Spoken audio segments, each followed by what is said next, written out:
তোমার বাইকের সিটের কাঁচ কিন্তু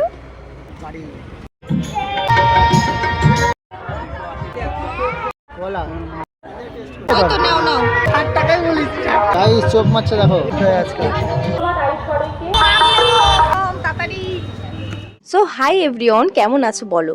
আমি জানি বেশ ভালোই আছো। শীতের মরশুমে, মানে শীত কেন বলছি, কি সরি, গরমের মধ্যে বেশ ভালোই হয়তো আছো। যাদের বাড়িতে এসি আছে তাদের তো কোনো ব্যাপারই না, বাট যাদের বাড়িতে এসি নেই, মানে আমাদের মতো মধ্যবিত্ত বাড়িতে কিন্তু ভীষণই সমস্যা। মানে ফ্যান চালিয়ে কারেন্টের বিল পোড়াতে হচ্ছে। ভাই কি যে কষ্ট, এই কষ্ট চোখেই দেখার মতো না।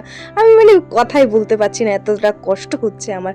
তো যাই হোক, দিনরাত 24 ঘন্টায় কিন্তু আমাদের বাড়িতে ফ্যান চলছে আর কারেন্টের বিল হড়হড় করে বেড়েই যাচ্ছে। তো যাই হোক, আজকের পুরো ভিডিওটা শুরু করলাম কিন্তু পিঠে দিয়ে। কেউ কিন্তু লোভ দেবে না, আগের থেকে বলে দিচ্ছি, কারণ লোভ দিয়ে তোমাদের কোনো লাভ হবে না, কারণ সে জিনিস খাওয়া হয়ে হজম হয়ে কবেই সেটা আবার বেরিয়েও গেছে।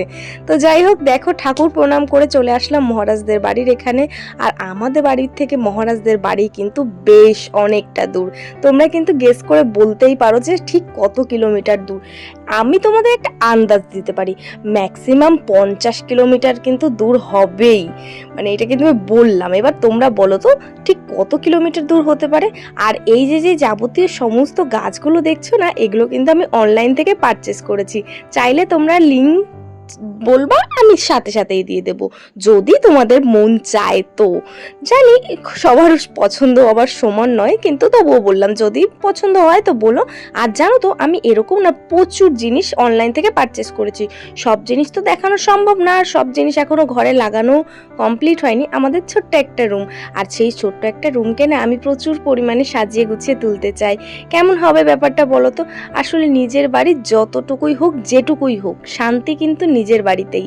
যাই হোক, দিন শেষে বাড়ি ফেরার পথে কিন্তু বাড়ি আসলে যেই শান্তিটা পাওয়া যায়, মানে কুড়ে ঘরে থাকো কি তুমি রাজপ্রাসাদে থাকো, বাড়ি মানেই একটা শান্তির জায়গা। কি ঠিক বললাম কি না বলো? তো যাই হোক, দেখো সমস্ত কাজ কমপ্লিট করে মহারাজের সিট কভার, মানে সরি, মহারাজের বাইকের সিট কভারটা চেঞ্জ করলাম আজকে একটু, কারণ ওর সিট কভারটা নষ্ট হয়ে গেছিলো। তার জন্য বৃষ্টিতে জল পড়লে ওর প্যান্ট ভিজে যেত, তার জন্যই আমরা চলে এসেছিলাম। কিন্তু মানে সিট কভারটা চেঞ্জ করেই অপ্পার মেলাতে, কারণ মেলা থেকে টুকিটাকি কিছু জিনিসপত্র কিনবো, থড়ি কিনবো। আমরা তো থড়ি দেখতে এসেছি, আমরা কি কিনবো বলো? আসলে মেলা থেকে আমি খুব একটা জিনিস কিনি না, কারণ আমার ভালো লাগে না। এত কিছু থাকে তো, মানে চোখ না ধাঁধিয়ে যায় যে কোনটা ছেড়ে কোনটা নেব, কি করব বুঝতে পারছিলাম না। আর এইদিকে দেখো, এই জগটা না আমার বেশ পছন্দ হয়েছিল। আর এইদিকে এই কলাগুলো দেখে আমি তো হেসে মহারাজের গড়াগড়ি খাচ্ছি। আমি আর মহারাজ, আবার কি, মানে মানুষ কিনা বানিয়ে ফেলছে দেখো। আর ওইদিকে মহারাজ আমাকে একটা ব্যাগ কিনে দেবে বলে স্টাইল মেরে নিজেই দেখছিল যে মানে নিজেকে মানে কেমন লাগে দেখতে, কারণ কি ওই তো ব্যাগটা নেবে, থোড়ি কি আমি কিনলে আমি নেব বলো, ওই তো ব্যবহার করতে হবে ওকে। তো যাই হোক, তারপরে দেখছিলাম একটু অনেক রকমের জিনিস, বেশ টুকিটাকি অনেক কিছু কিন্তু দেখলাম, বাট কিনলাম না কিছুই। কিন্তু শেষমেশ ভাবলাম যে কিছু না কিনলে নয়, মনটা খারাপ হয়ে যাবে।